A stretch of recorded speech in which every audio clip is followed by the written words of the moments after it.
నమస్కారాలు. ఇంతకుముందు మహిళది 2001 మహిళ ఫస్ట్ మహిళగా నేనే వెళ్ళిపోయడం జరిగింది. నా పనులు విలేజ్లో చాలా అభివృద్ధి పనులు చేసిన, చాలా అంటే చాలా చేసిన. నేను ఇప్పుడు అన్నీ అవే టాక్ వెళ్తున్నాయి. మరి మళ్ళీ తర్వాత చేసిన వాళ్ళది ఏమీ అభివృద్ధి పనులు జరగలేదని కూడా జనాలు కూడా అంటున్నారు. ఇప్పుడు అంతకంటే ఎక్కువ నన్ను గెలిపిస్తే అంతకంటే ఎక్కువ చేసే బాధ్యత నాదని నేను హామీ ఇస్తున్నాను. ఇప్పుడు ఎవరైనా కానీ సర్పంచ్గా ఉండి అభివృద్ధి పనులు చేయాలి కానీ నా కూలగొట్టే పనులు చేయకూడదు కదా. నేనైతే అభివృద్ధి పనులు చేసిన, ఇప్పుడు గెలిస్తే అన్ని చేసే బాధ్యత నాదని హామీ ఇస్తున్నాను సార్. సర్పంచ్గా చేసినప్పుడు స్కూల్ బిల్డింగ్లు కట్టినాము, 5 వాటర్ ట్యాంకులు, సొసైటీ బిల్డింగ్ కట్టినాము, సొసైటీ మొత్తం తీసినాము. ఇక్కడ విలేజ్ ప్రెసిడెంట్గా ఉండి అన్న ఇప్పుడు ఇక్కడ 14 రూములు కట్టినాము. 1 కాదు 2 కాదు, అన్ని అభివృద్ధి పనులు చేసినాం. మేము ఎక్కడో ఒకళ్ళ ఛాయ్ కూడా తాగలే, స్కాములు కూడా చేయలేదు. ఇప్పుడు స్కాములు చేసి మేము ముందుకు వస్తున్నామని రెచ్చగొడుతున్నారు. దానికోసం మేము కరెక్ట్ నిలబడతాం. మేము ₹1 తీసుకోకుండా ఇచ్చేస్తున్నారు. ప్రతి ఒక్కరు పైసలు తీసి చేసుకుంటారు. కానీ అన్న మేము ఎక్కడ రూపాయి తీసుకోలేదు, ఎవరిని మోసం చేయలేదు. ఇప్పుడు కూడా మేమే 100% గెలుస్తున్నామన్నా. మేము ఇప్పుడు కూడా ఇంకా అభివృద్ధి పనులు చేసి చూపెడతామని చెప్పి చెప్తున్నాం మీ K6 ముఖంగా. న్యూస్ తరపున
అమరావతి గ్రామంలో సర్పంచ్ ఎలక్షన్లో భాగంగా ఇంటింటికి ప్రచారం చేయడం జరుగుతుంది.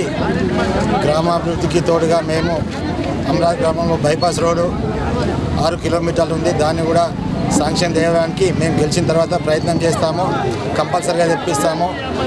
అమరావతి గ్రామంలో 6 దేవాలయాలు ఉన్నాయి. దేవాలయాలకు కరెంటు వెలుతురు ఇవ్వడము, గ్రామంలో గ్రంథాలయం ఏర్పాటు చేయడము, మరియు అమరావతి గ్రామంలో ముఖ్యంగా స్ట్రీట్ లైట్లు, అంటే మధ్యలో స్ట్రీట్ లైట్లు, సెంట్రల్ లైటింగ్ ఏర్పాటు చేయడము, గ్రామ పంచాయతీ భవనం నిర్మాణం చేయడము, గెలవగానే గుడిలకు అభివృద్ధి చేయడము, విలేజ్లో సీసీ రోడ్లు, బడిని, స్కూల్ని, హై స్కూల్, ప్రైమరీ స్కూల్ని అభివృద్ధి చేయడము. ఇప్పుడు గ్రామంలో 25 లక్షల నిధులు ఇవ్వడం జరిగింది. ఎస్సీ గ్రాంట్ ద్వారా పనులకు మెటీరియల్ కూడా దించడం జరిగింది. మేము గెలవగానే పనులు ప్రారంభిస్తామని తెలియజేస్తున్నాము. గ్రామ ప్రజలకు విన్నవించడం ఏమనగా, మన యువకుడు ఉత్సాహంగా పనిచేసి మన సురాజీ లక్ష్మి గారిని సర్పంచ్గా గెలిపించి వారి కుమారుడు ఈ ఎన్నో రోజుల నుంచి ఈ ప్రతి అభివృద్ధికి ఆయన తోడ్పాటు అందించడానికి ముందుకొచ్చిండు. ముఖ్యంగా మన సురాజీ లక్ష్మిని గెలిపించగానే మొట్టమొదటిగా గ్రామ పంచాయతీ భవనం నిర్మించి ఇక్కడ ఎస్సీ వాడ నుంచి సీసీ రోడ్లు చేయించి డ్రైనేజెస్ ఆల్రెడీ అన్నీ కంప్లీట్ అయిపోయినాయి. సీసీ రోడ్లు, ఈ గ్రామ పంచాయతీ భవనం ఉంది. యూత్ వర్క్ వాళ్ళకు లైబ్రరీ కట్టించడం జరుగుతున్నది. దయచేసి భారీ మెజార్టీతో మన సూరాజీ లక్ష్మి గారిని గెలిపించాలని కోరుకుంటున్నాం. జరిగింది. ఆయన వాళ్ళ కుమారుడు ఈ 2-3 ఇయర్స్లో ఏ పదవి లేకుండా అనేక సీసీ రోడ్లు పోసిండు. మాకు అవకాశం ఉన్న కొత్త వారికి అవకాశం కల్పేందుకు మేము వారికి తోడ్పాటు చేస్తున్నాం. ఏ అభివృద్ధి అయినా గవర్నమెంట్ ఉంది కాబట్టి ఏ పనిలో అయినా ఊరిని అభివృద్ధి పనులు తీసుకుపోయేందుకు మా వంతు సహకారంగా లక్ష్మీ సూరాజీ గారికి అందిస్తామని చెప్తున్నాం. మీ అందరూ అమూల్యమైన ఓటు యాద గుర్తుకేసి మాకు ఆశీర్వదించగలరని ప్రజల్ని కోరుతున్నాం.